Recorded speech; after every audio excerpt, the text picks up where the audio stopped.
I'm Hassan Piker. All right, spell your name. Hassanpiker. All right, Hassan Piker, thanks for talking to us at New York One. Tell us what brings you to the Zoran rally and your thoughts on the race here in New York. Well, I'm here just like everybody else. I'm here to see whether or not Zoran Mamdani pulls through and becomes the next mayor of New York. As a member of the media, that's what I'm here to do. Okay, you're a streamer.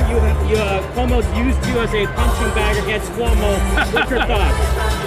Yeah, I think he should have probably focused on delivering a discernible platform that would help New Yorkers rather than cry about a random Twitch streamer that happened to do an interview with Zoran Mamdani in the primary when he was polling at 5%. Okay. And what are your feelings today? There's reports that there's been record turnout in this mayoral race. This mayoral race is getting international attention. We see streamers from around the world. We see international media here, local media here. What's your thoughts? I mean, I'm very hopeful. I'm very excited. I'm very nervous. I've been burned before, but it's impossible not to feel a sense of hope for a better tomorrow for the first time in a long time, especially with the way things are going with the Trump administration.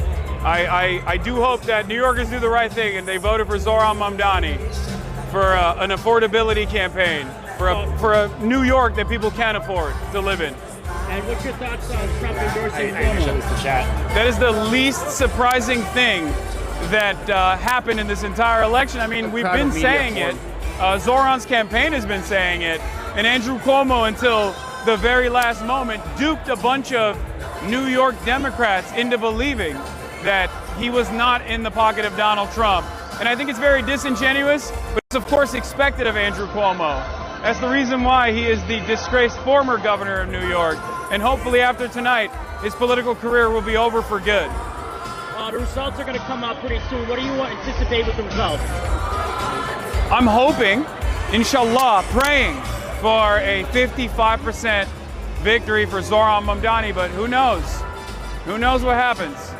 All right, my colleague from the Daily News, you got a question? I have a question. Has Andrew Cuomo seized on your comments a lot during your Twitch streams? Do you regret any of your jokes? And did he create a liability for the campaign at all? Do I regret things that I said? Yeah, like any of the I regret things that I say, and I regret things that I will say in the future as well. I'm a human being, and I'm a Twitch streamer. I'm not a serious political operative by any metric. If Andrew Cuomo decides to present me as some sort of kingmaker, well, he's wrong. I'm just a regular ass dude.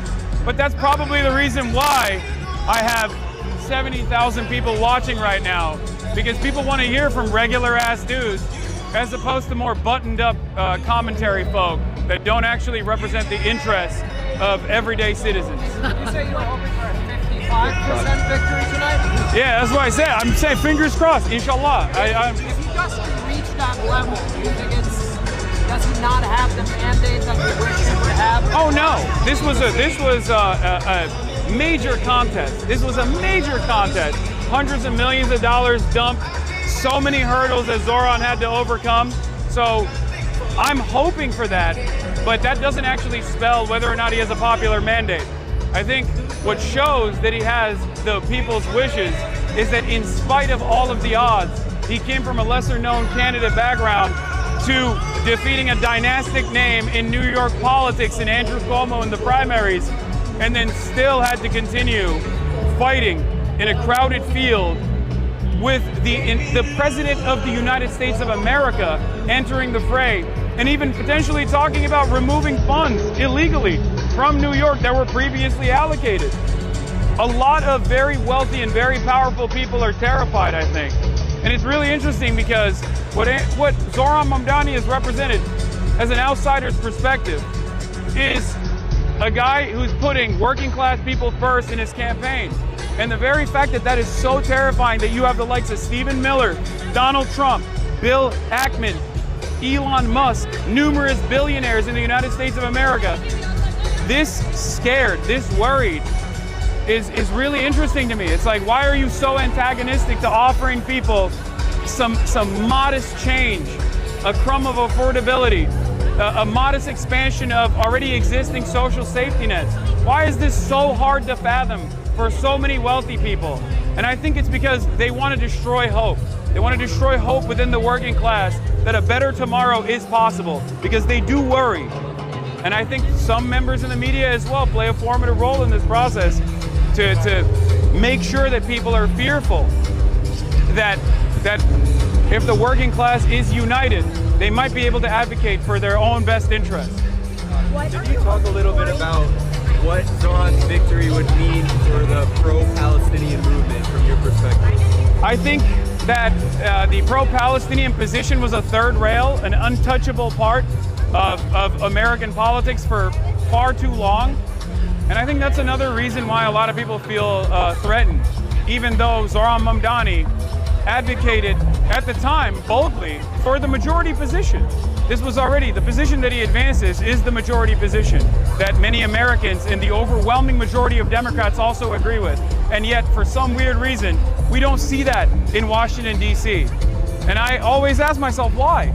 I talk to politicians all the time. I say, what's going on? I mean, the overwhelming majority of your base of support are very clearly recognizing right from wrong in terms of our seemingly unconditional loyalty to the state of Israel, a foreign nation that demands billions and billions of dollars in weapons transfers, and then also ends up interfering in our domestic affairs as well, in terms of anti-BDS legislation that they advance in 38 different states in the United States of America right now.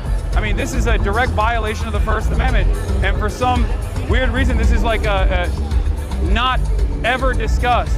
And for the first time ever, a lot of Americans did actually realize that this was a significant problem for them, so much so that I think they rewarded a politician that came out and said, I want to be a mayor of New York.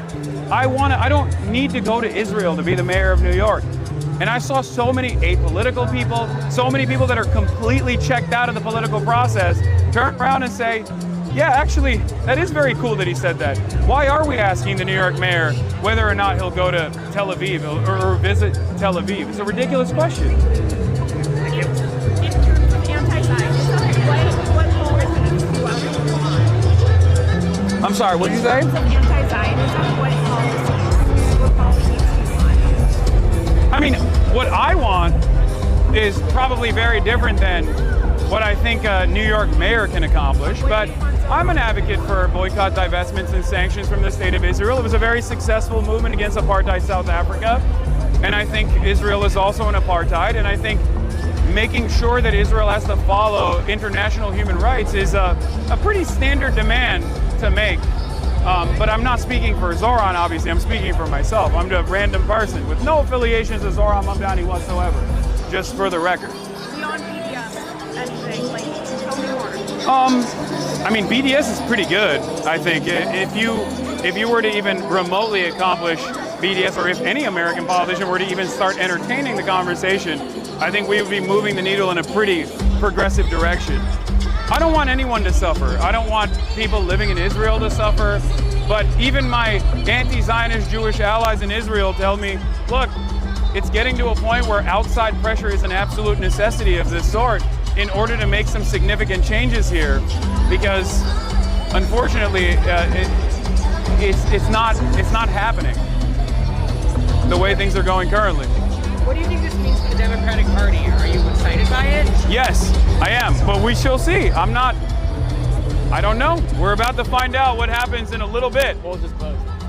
The election, okay, polls are just now closed, so we're about to find out very shortly on whether or not there is some glimmer of hope for the future of American politics, or if we're entirely cooked.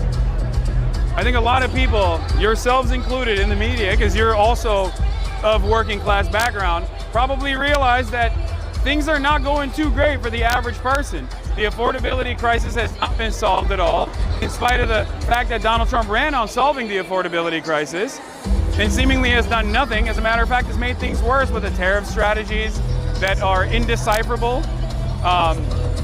So when you see a lack of pushback from institutional Democrats, from establishment Democrats, and you demand more from your politicians, and then you see a dynamic young candidate like Zoran Mamdani who places workers first at the center of his campaigning, I mean, it's impossible not to feel a sense of hope. What do you make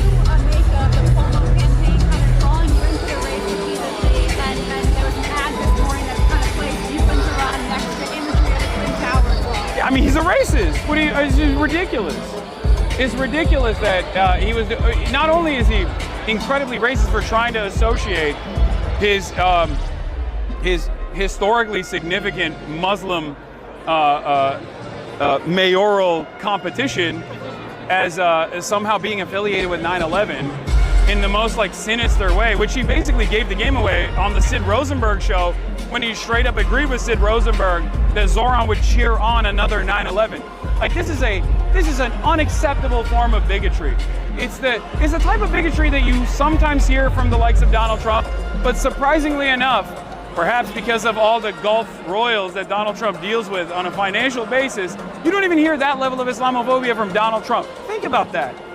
An establishment Democrat who bills himself as an establishment Democrat outflanking the right-wing reactionary president on Islamophobia in an effort to potentially try and win a New York mayoral race. What are the implications of that for 1 in 8 New Yorkers that happen to be of Muslim background? I find it to be morally repugnant, and I find that kind of politics to be absolutely unacceptable. But it is, of course, expected from the likes of Andrew Cuomo, a disgraced former governor who had to basically drop out of being the governor due to credible sexual assault allegations and due to the fact that he may or may not have played a formative role in killing 15,000 elderly during COVID.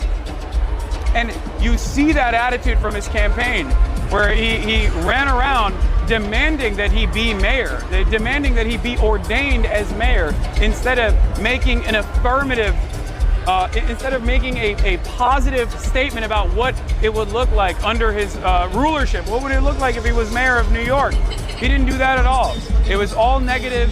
It was all relentless attacks against the Muslim candidate that he was opposing.